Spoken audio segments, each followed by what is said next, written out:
One of the things that kids latch on very much to Power Rangers is all the stuff from the gear, the suits, the Zords, all the cool aspects of it. And I remember the very first thing I ever saw of Power Rangers was Triceratops coming over the Dune Desert for its transformation sequence. And that's what got me hooked on the series. And I always loved how, intricate Power Rangers has always come up with really cool transformations for all the Zord formations or Ultrazord formations. So these are my 10 favorite of the franchise.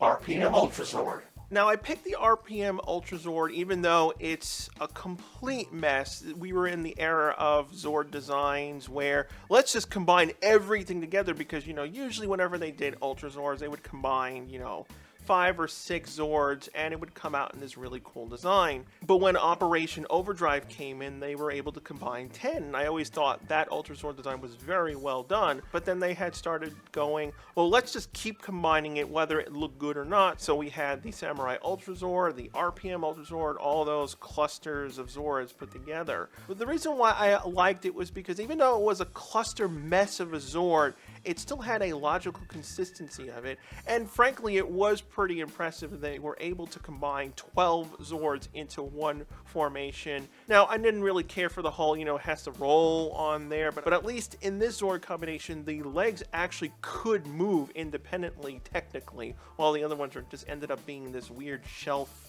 wheel system for the later ones. Well, the one thing that I really loved about the RPM Ultrazord was that it used every single part. A lot of times when they do a transformation sequence, parts here come off and then you can't put them together in the toy. But in this case, every single part was used, including all the alternate helmets that they use for different modes, especially when you watch the transformation sequence on screen. That's what I really loved about the effects team, is when they actually put in all the toy elements for these Zords when they combine together. It's just like, oh, it has to fit in this way, it fits that way. They actually have the toy arm peg shapes they use for the toys versus having it more realistic approach. They wanted to blend the toy aspect and the realistic approach together, and I think they did a really well job, especially in this combination.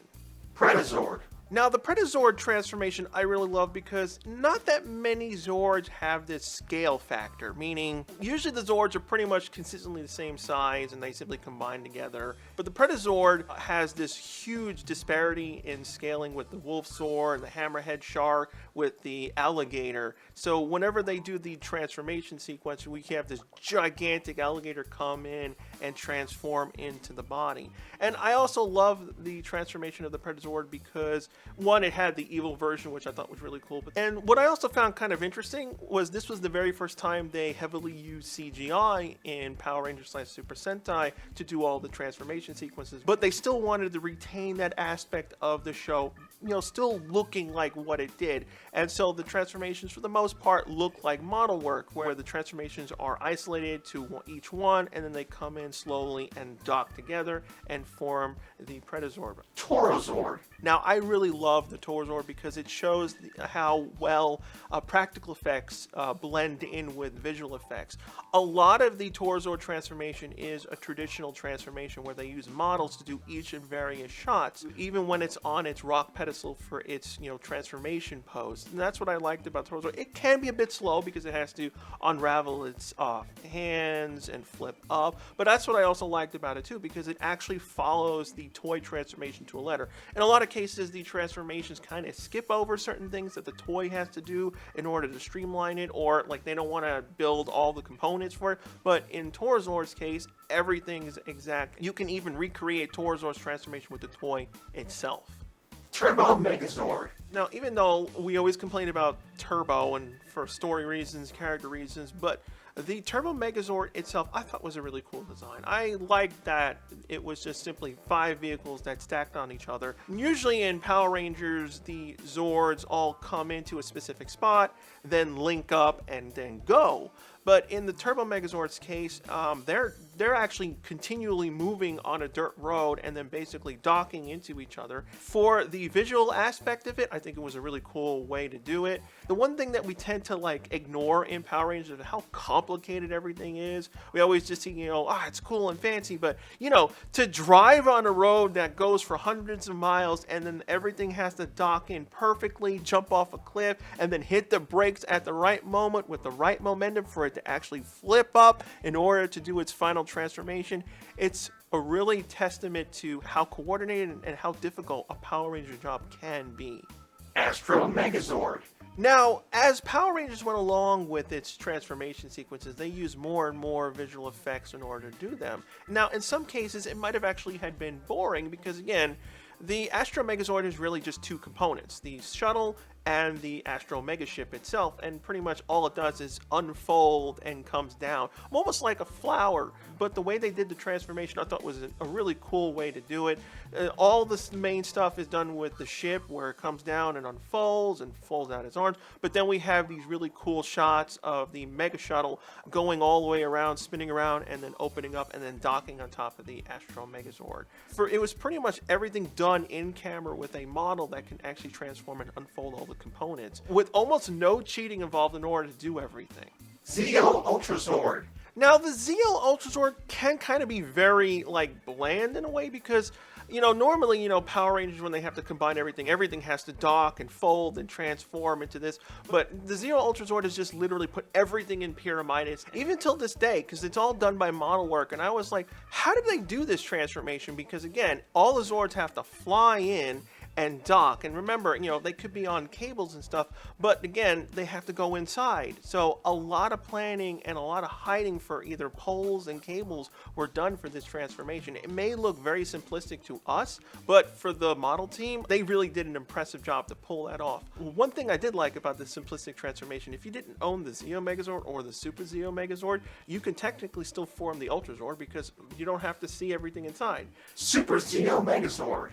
Now, for a visual effects standpoint, this was probably one of the most complicated visual effects that the team had to do in the show.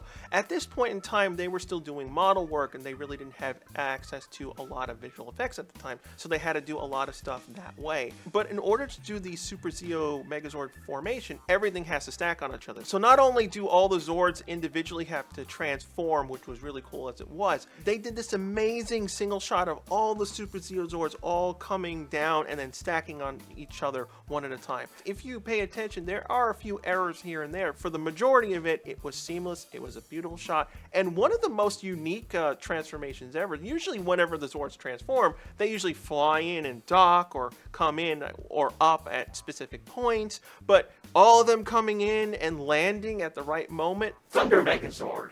Now for the Thunder Megazord transformation in Ninja Storm, I thought it was a very unique type of transformation because it only involves two Zords, but it feels more like there's 5 Zords coming together because of the amount of actually separation that it has to do in order to form the Zord. The toy actually is very complicated to transform, and it kind of surprises you when you first do it at first. There's a lot of stuff that has to be separated, transform, and for the show, for the most part, pretty much everything you see on screen, actually the toy can do during the transformation. And I really loved how they added all the electric thunder elements for it to transform, and as well as the whole revving up of the treadmills on its arms, which various other Zords that have movable wheels and stuff did over and over again because it's just a really cool factor. The one thing I really liked was that the contrast between the Storm Megazord and the Thunder Megazord transformations. The Storm Megazord is more slow, methodical. They have to do everything precise, while the Thunder Megazord, because they're the brothers of lightning, they all have to go really quick and get everything done very fast. I love that distinction between the two teams. Rescue Megazord. Now, the Rescue Megazord from Turbo was that turning point where they started getting more sophisticated special effects. And the one thing that I really loved about Zord Transformation is when they actually involve a city. Because a lot of times when the Zords transform, they're usually in this special void of where the Zords have to go and usually don't see anything in the background. Now, initially, the Rescue Megazord does form in this weird electrical circuitry area, but then when it finishes transforming, it forms inside the city, which I like. The thing I also love about it is that it shows scale. In a lot of cases, Power Rangers, when they do transformations, they tend to make it so that they don't have to have like a perspective. When they do visual effects, perspective is very difficult because you have to align everything up perfectly, especially in the case of the Rescue Megazord cockpit visual effects, because that has to be in the exact place as well. So the camera has to be, you know, oh so many feet up in the air to do those perspective shots, which is what makes it more of a beautiful transformation. And the thing I really also love is how, you know, all the Zords are, you know, individual Zords themselves. So on top of it, they have to transform from those Rescue Zords to the individual components that form the Rescue Megazord. So technically, the Zord transformation is like in 3 stages, which was really cool because they have to blend all this stuff together, and several ones are spinning. And till this day, I still don't know how they do certain ones because, again, this was all done with model work and not CG animation, so a lot of stuff has to be done in camera, and they have to hide cables, poles, and, you know, various ways they have to do things with blue and green screen footage. So for the time that it was made in, it was very cool. Super Train Megazord. But my number one Zord transformation has to go to the Super Train Megazord. A lot of times the transformations don't have to be like this, you know, cool action-y moment for the transformations, but even till this day, it still amazes me how well they did it, because again, it's a mixture of model work and background visual effects work, because the Super Train model actually has to launch off a train track into the air, so a lot of shots have to be done in, you know, creative ways. And in order to some of the visual effect shots, they have to film them sideways, and that's how they hide cables. They added even these like cool details of like the clouds and an airplane flying underneath it as it's transforming, and each part has to, you know, flip over, pop out, rotate, and go up in order to do its transformation. And of course, all the docking for each of the trains themselves when it finally lands down on the train tracks to a halt. It's just one of those extremely impressive shots they did, especially back in 1999, and without any assistance of pretty much from CG. Except for here and there for like clouds that would have been early CG work, everything was done with model work.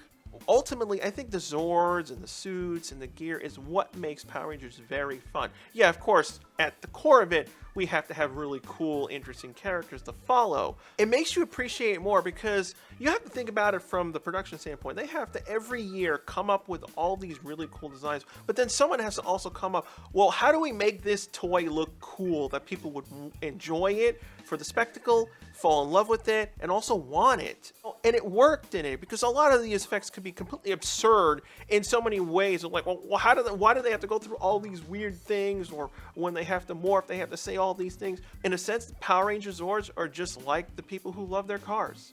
If you have a topic or suggestion you'd like me to do in a future video, leave a comment down below, and I may use it in a future video.